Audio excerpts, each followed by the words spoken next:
So ఈ సెలబ్రిటీస్లో కూడా చాలామంది చూసుకుంటే కన్సిస్టెన్సీ అనేది చాలా బాగుంటుంది. అది చూసి మనకు కూడా ఇన్స్పిరేషన్ వస్తుంది.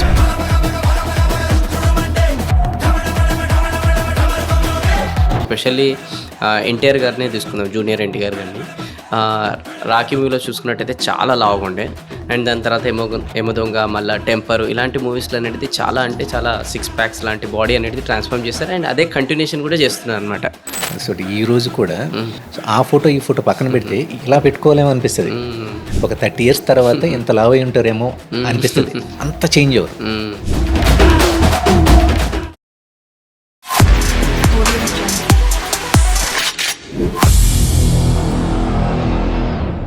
ఈ బాడీ ట్రాన్స్ఫర్మేషన్ అనేది ఏదైతే ఉంది కదండి, అది ఒక 1 day కాదు, 1 week కాదు, ఒక 1 month కాదు, ఒక 1 year కాదు. ఇది అంటే చాలామంది ఇది షార్ట్ టర్మ్ గేమ్ అనుకుంటారు. It's a long term game కదా. సో లాంగ్ టర్మ్ గేమ్కి కావాల్సిన చాలా పెద్దది ఏంటి అని అంటే, ఒకటి కన్సిస్టెన్సీ, రెండోది డిసిప్లిన్. సో ఈ కన్సిస్టెన్సీ, డిసిప్లిన్ అనేది లేకనే ఈరోజు చాలామంది ఏ పర్పస్, ఏ గోల్తోనైతే స్టార్ట్ చేస్తున్నారో అంతే ఫాస్ట్గా గివప్ చేస్తున్నారు.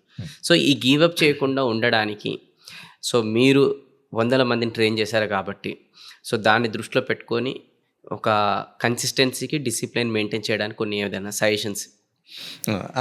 వాళ్ళు ఏం చేయాలంటే అండి, ఈ ప్రతి మనిషి ఫర్ ఎగ్జాంపుల్ ఒక పర్సన్ ఎప్పుడు జిమ్ జాయిన్ అవుతాడు?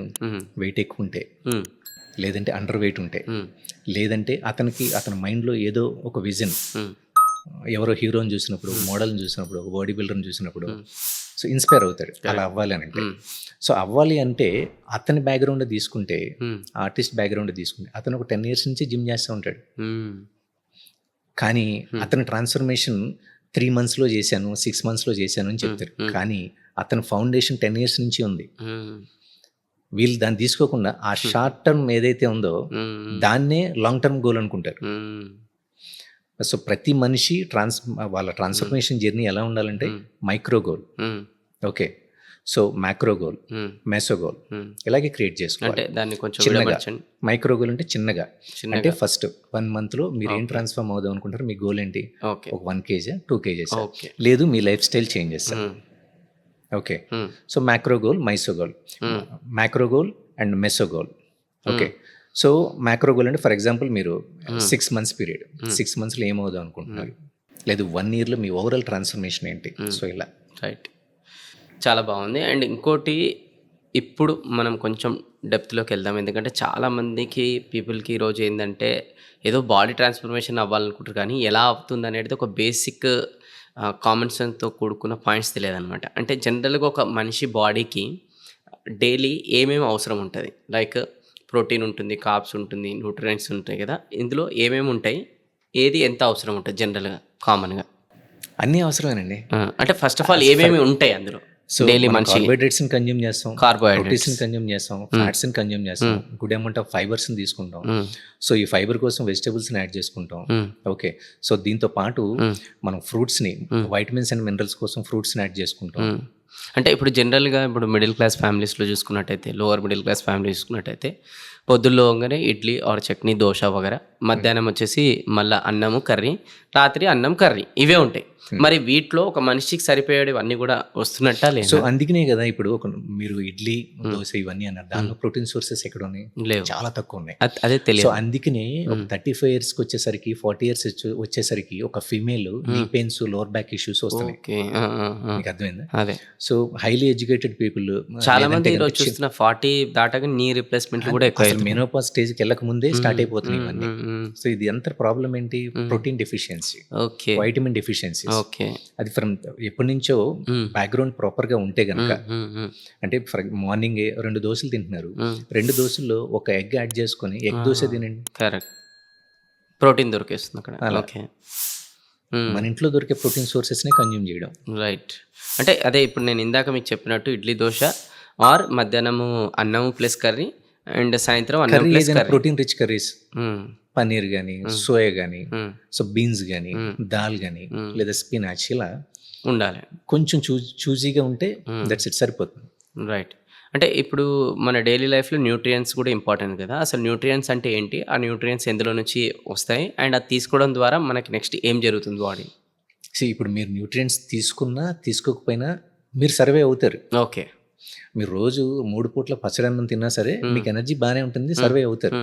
కానీ మీ లైఫ్ ఏదైతే ఉందో లైఫ్ స్పాన్ తగ్గుతుంది, క్వాలిటీ ఆఫ్ లైఫ్ అనేది తగ్గిపోతుంది. ఓకే. ఓకే.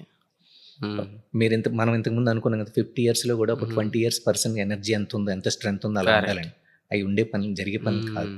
సో అలా ఉండాలంటే న్యూట్రియంట్ బ్యాలెన్స్ అనేది కంపల్సరీ ఉండాలి. ఇది దేంట్లో ఉంటాయి న్యూట్రియన్స్? ప్రతి ఫుడ్లో ఉంటాయండి. ఓకే. సో ప్రతి ఫుడ్, ఇప్పుడు చాలా మంది ఏమంటారంటే బంగాళదుంపలు తినొద్దు, దానిలో ఫ్యాట్స్ ఎక్కువ ఉంటాయి. బంగాళదుంపలు అంటే దుంపలు అనేది గుడ్ ఫ్యాట్స్. ఓకే, సో తినొచ్చు. కానీ ఎవరు తినాలి? 100 కేజీలు ఉన్న వాళ్ళు తినడం కాదు. 100 కేజీలు అవ్వకముందు నుంచి దాన్ని ప్రాపర్గా యూటిలైజ్ చేసుకోవాలి. వన్స్ ఇన్ ఏ వీక్ లేదా ట్వైస్ ఇన్ ఏ వీక్ అలా. సో ఈ సెలబ్రిటీస్లో కూడా చాలామంది చూసుకుంటే కన్సిస్టెన్సీ అనేది చాలా బాగుంటుంది. అలా చూసి మనకు కూడా ఇన్స్పిరేషన్ వస్తుంది. ఎస్పెషల్లీ ఎన్టీఆర్ గారినే తీసుకుందాం, జూనియర్ ఎన్టీఆర్ గారిని. రాఖీ మూవీలో చూసుకున్నట్టయితే చాలా లావుగా ఉండే, అండ్ దాని తర్వాత ఎమదొంగ, మళ్ళీ టెంపర్, ఇలాంటి మూవీస్లో అనేది చాలా అంటే చాలా 6 ప్యాక్స్ లాంటి బాడీ అనేది ట్రాన్స్ఫార్మ్ చేస్తారు. అండ్ అదే కంటిన్యూషన్ కూడా చేస్తున్నారు అనమాట. సో వీళ్ళు కూడా చూసుకున్నట్టయితే షెడ్యూల్, షూటింగ్స్ ఇవన్నీ చాలా బిజీగా ఉంటారు. అయినా కూడా వీళ్ళు ఎలా డిసిప్లిన్ మెయింటైన్ చేస్తారు, అండ్ వీళ్ళ దగ్గర నుంచి మనం ఏం నేర్చుకోవచ్చు, స్పెషల్లీ ఎన్టీఆర్ గారి దగ్గర నుంచి. ఇప్పుడు దేవరా కూడా ఆయన్ని, జూనియర్ ఎన్టీఆర్ గారు అంటే నాకు బాగా ఇష్టం అండి. ఆయన యాక్టింగ్ స్కిల్స్ కానీ అల్టిమేట్ ఉంటాయి, మామూలుగా ఉండవు. డాన్స్ కానీ, కొంచెం యాక్షన్ సీన్స్ కానీ, ఎమోషనల్ డైలాగ్స్ కానీ చాలా బాగుంటాయి. ఒకటానికి అది కామెడీ, అదుర్స్తుందంటే కామెడీ, అన్నీ బాగుంటాయి. ఆ రాఖీలో మీరు అన్నారు కదా చాలా లాగా ఉండేవాళ్ళు అనుకున్నా చిన్నప్పుడు. సో తర్వాత ఆయన మరి ఎందుకు అనిపించింది తెలియదు, కానీ ఆయన అంతటిగా ఆయన సెల్ఫ్ ట్రాన్స్ఫర్మేషన్ అనేది చేసుకుంటూ వచ్చారు. ఓకే, మంచి మంచి ప్రొఫెషనల్స్ హెల్ప్ తీసుకొని. సో ఈ రోజు కూడా ఆయన ఎలా ఉంటారంటే, ఆ ఫోటో ఈ ఫోటో పక్కన పెట్టి ఇలా పెట్టుకోలేమో అనిపిస్తుంది. మీకు అర్థమైంది చూసారా? ఒక 30 ఇయర్స్ తర్వాత ఎంత లావ్ అయి ఉంటారేమో అనిపిస్తుంది. అంత చేంజ్ అవ్వరు. అది నార్మల్ వాళ్ళు చేయలేరు, అసలు ఇంపాసిబుల్. నార్మల్ వాళ్ళ వల్ల కాదు. ఎందుకు కాదు అంటే వీళ్ళ స్కెడ్యూల్ చాలా టైట్గా ఉంటుందండి, చాలా స్ట్రెస్ ఉంటుంది. అయినా సరే ఆ స్ట్రెస్ నుంచి కూడా వీళ్ళ యాక్టివిటీలు డైలీ 1.5 hour టైం తీసుకొని పెట్టడం అనేది ఎక్స్ట్రాడినరీ.